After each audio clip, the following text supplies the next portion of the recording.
our restrictions when it comes to meat, we are kind of shielded from that, right? The Muslim meat companies are not as large as others, right? And perhaps they are more conscious of these things. Wallahu a'lam, right? But again, on a societal level, these things have a huge impact, right? Which again is something that most people are unaware of. If we're not supposed to be hunting for sport, overfishing, if we're not supposed to be cutting down trees for fun, again, the Prophet ﷺ specifically talked about not cutting down a tree. If there's no benefit in it, why would you? If there's no benefit in it, why would you? And if there is benefit in it, you really have to ask yourself, is this something that you absolutely need? Is this something that you absolutely need? So, when it comes to thinking and worrying and being proactive for the environment, what's a balanced approach? We have to remember that we have to sort of be between the extremes. One extreme is the one that doesn't care about anything. I don't care what my actions ultimately cause. And the other is what we call tree huggers, right? You kind of tie yourself to a tree and you scream and shout and things like that. You don't get anything done like that either. Right? We have to remember that number one, the creation of Allah subhanahu wa ta'ala, everything around us, including ourselves, are within a system that Allah subhanahu wa ta'ala has placed us in. Everything happens by the will of Allah. Yes, our actions also have an impact on it. Right? So, we have to remember that sometimes, especially when it comes to, for example, species, in the animal kingdom going extinct. Wallahu a'lam, we don't know. Maybe that is how long they were supposed to be on this earth. Allah knows best, right? But we can't think and we can't say that every single species that goes extinct is directly because of our actions or because we are not doing enough for animal conservation. That's just one example. We can't do everything or keep everything the same. We are over 7 billion people, right? Even if everything had to be curbed down, we'd still leave a large footprint, which inevitably means the natural world around us is going to change. But again, it doesn't mean that we should abuse whatever resources that we have, right? It doesn't mean that we go beyond what we need to use. Again, the Prophet ﷺ in the hadith told a companion who was making wudu that this is extravagance. You are using more water than necessary. So, if a companion can be told by the Prophet ﷺ that you are using more water than necessary for your wudu, then think of that the next time you turn on the faucet and you're brushing your teeth and the water is running. Right? That's mubaddirin. That's the action of a mubaddir. That's the action of somebody who is being wasteful. Right? Again, a lot of these things, because of how technology is, we don't realize. Not turning off the faucet properly and having water drip over and over and over and over. It might not make any difference to us, but a person who values water will see the value and will see the waste in that. Right? When it comes to utilizing our lights, when it comes to utilizing, for example, plastic and things like that, there are so many good alternatives that we can use, but we don't simply because of the fact that we are going to be a little inconvenienced. Right? A lot of our waste comes from the fact that we have tried to make everything as convenient as possible. Right? So plastic, when it comes to utensils and things like that, styrofoam, foam, all of those things, they are meant to be utilized just once and thrown away. That is the convenience of it, right? But at the same time, think of the amount of wastage or the amount of plastic that accumulates just over 6 months, just over 1 year, in one community, or even in one household, and then multiply that wherever there's plastic being used. right? So what I want to end with is 3 action items that I think is more or less general, but specific to be applied to many things. Number 1, we have to have a mindset of gratitude, right? There's a reason why Allah starts with hamd, alhamdulillahi rabbil alameen. Because in order to praise Allah, a person has to be thankful. In order to praise Allah, a person has to recognize why Allah is worthy of praise. And when we think and we realize that because Allah created us, because He has given us life, because He has given us the ability to recognize Him and worship Him and believe in Him, all of those blessings make Him worthy of praise. And because He is worthy of praise, I praise Him and I am thankful for all the blessings, right? So, we have to always be in the mindset of shukr. Always be thankful to Allah. When we start recognizing the blessing in everything around us, small, big, whether we realize it or not, that's when a person will value their things even more, right?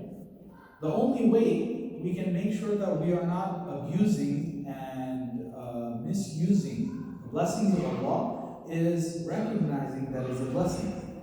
And if a person is thankful for all that Allah has given them, they won't misuse it easily. Again, it is the opposite of shaitan. وَكَانَ الشَّيْطَانُ لِرَبِّهِ كَفُورًا. Shaitan was ungrateful. And because he was ungrateful, he was wasteful of his blessings. Right? Number 2, and this is a very practical tip, which is we ourselves have to stop being wasteful. Right? As an individual, in your homes, as a family, right, trying to use things that are not tossed away after one use, for example. As a community, as a masjid, implementing policies whereby we try to reduce our waste as well. And this is a practical example that I've seen in a masjid in California, in the Bay Area. The masjid is MCA, Muslim Community Association. MashaAllah, they are a very big community. And they started implementing these small rules. Number 1, making sure that the masjid is recycling properly. Because there is so much trash going out, there's a lot of recycle that can be done properly. Number 2, for example, eliminating plastic bottles, right? Encouraging people, and the masjid actually made and sold the metal water bottles for the community members, right? Installing water fountains so that people can fill up the bottles instead of just drinking from a plastic. And think about it. A lot of times when you have a large program, you have 100 people, and out of 100 people, you might have at least 30 bottles that are half drunk. Are you going to keep them? No. What happens? You throw them away. So that's not only a waste of the bottle, it's also the waste of the water. So, having every single person with their own metal bottle might sound odd, might look odd, but it reduces the amount of water every single person is going to waste. It's going to reduce the amount of plastic that you are going to be wasting when it comes to just buying water bottles. As convenient, yes, it's not haram to drink from this, right? But at the same time, just thinking about it in the long term, something this small can absolutely have an impact. I also saw them start using the biodegradable spoons and plates, right? The ones that are made from bamboo, right? Or sometimes I saw other small masajid encouraging people when it came to like the community potlucks, bring your own utensils from home. Bring your own utensils from home. Wash it at the masjid, take your plates back. We're not going to use plastic plates. Right? So again, it sounds odd, and yes, you're going out of your way because mashallah, when it comes to our potluck, every family is bringing at least 1 or 2 dishes. So now you're thinking, oh, I'm bringing food, and I have to bring my dishes also, and I have to wash my dishes also, and I have to take them back. That's more work. But again, in the long term, what you are reducing is the amount of trash is the amount of waste footprint just one community, one masjid can do, right? And every person has to take steps themselves in making sure that they are just doing their part. It might seem small, right? But the ocean is nothing but, Allah knows how many drops of water. That's all the ocean is. One drop doesn't hurt. Even a few hundred drops won't hurt. But a wave from the ocean will hurt you. But individually, all it is just drops. So if every person, every family, community, you start growing from the smallest unit to the largest, if every person is doing their own part, you cannot say that it won't multiply and become a greater effect, right? Allah knows best, but it's absolutely doable. So essentially just being more aware of our usage of things, right? When it comes to clothing, wearing them as much as possible instead of throwing them away because they are out of fashion, right? If they are still decent, donating them in a clothing drive or at a homeless shelter so somebody else can make use of it, or just finding some other use for it instead of just throwing things away, right? Just utilizing things to the best of our ability and not being wasteful with it. And the last one is when it comes to, for example, community initiatives, right? Every community, every city, county, each person, each county, country, community will try to do, they'll have some initiative whatsoever. Sometimes it's part just getting everybody to do something. Other times it's, for example, simply, raise awareness. Whenever these initiatives are there, as a community or as a family, a person should try to take part. I'm not exactly sure here, but in California, a lot of the long stretches of the highway, for example, had these signs called Adopt a Highway, right? Which meant that for that one stretch of a mile, a community institution or a company will take care of that one stretch. Meaning they'll send volunteers to take care of the trash, right? And the city used to facilitate that. So it's beneficial for everybody. The company is getting good publicity, people are getting to volunteer, and the city is getting free labor. But the ultimate effect was you got a clean highway, right? Where it can just pile up with trash very easily. So a lot of the masajid in the Bay Area, for example, they actually have their signs of the highway. This stretch of the highway is by this masjid or by this community. So you don't have to do exactly something like that, but when it comes to taking part in larger initiatives just to raise awareness, just so others can also be more conscious of their surroundings, of their environment, how their habits can ultimately affect the plant life, the animals, whether it's in the air, land, or ocean, then these are certain things that we can take part in. And if you think about it, it's also a great da'wah initiative, right? Why are you here? Muslims care about the environment? Of course we do. We live here, right? But even beyond that, you can simply say that all of this is the creation of Allah. And the creation of Allah have rights upon us, whether we acknowledge it or not, recognize it or not. And by taking care of it, we are appreciating our Creator.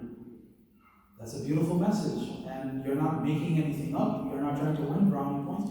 All you are doing is explaining why you're there. But, subhanAllah, it could be a way for somebody to be more interested in the deen. Right? So, again, this short discussion was not to explain environmental issues, but to mention a few things that hopefully makes us realize that as Muslims, this is a part of our deen. It's not in the top 5 priority list, but it's within the responsibilities that Allah has placed upon us, right? And even if there isn't any direct responsibility upon me, right? At the end of the day, I am a creation of Allah that is benefiting from the creation of Allah, right? I am a creation of Allah that is benefiting from the other creation of Allah. And the least I can do is be grateful to Allah and stop being wasteful, right? So Allah subhanahu wa ta'ala guide us and protect us, may He acknowledge the benefits of us. Allah subhanahu wa ta'ala gives us the ability to be more aware and appreciative of His blessings. And Allah subhanahu wa ta'ala gives the ability to recognize all of His blessings. And Allah subhanahu wa ta'ala gives the ability to be grateful for His blessings. And Allah subhanahu wa ta'ala gives the ability to not be wasteful. And Allah subhanahu wa ta'ala gives the ability to always be grateful. And Allah subhanahu wa ta'ala guide, bless, and protect us all. Allahu a'lam wa billahi tawfiq. Assalamu alaikum wa rahmatullahi wa barakatuh. Inshallah, the next potluck, of course, is in December, and every potluck Friday, inshallah, we'll have lectures on different topics. And other than that, every Friday night, we are still continuing our tafsir. We are now up to Surah Al-Kawthar, so inshallah, if you can, try to join in that. And of course, on Sundays, we have Sirah after Maghrib, and we read at least one hadith from Riyadh al-Salihin after Isha from different chapters. Jazakallah. Assalamu alaikum wa rahmatullahi wa barakatuh.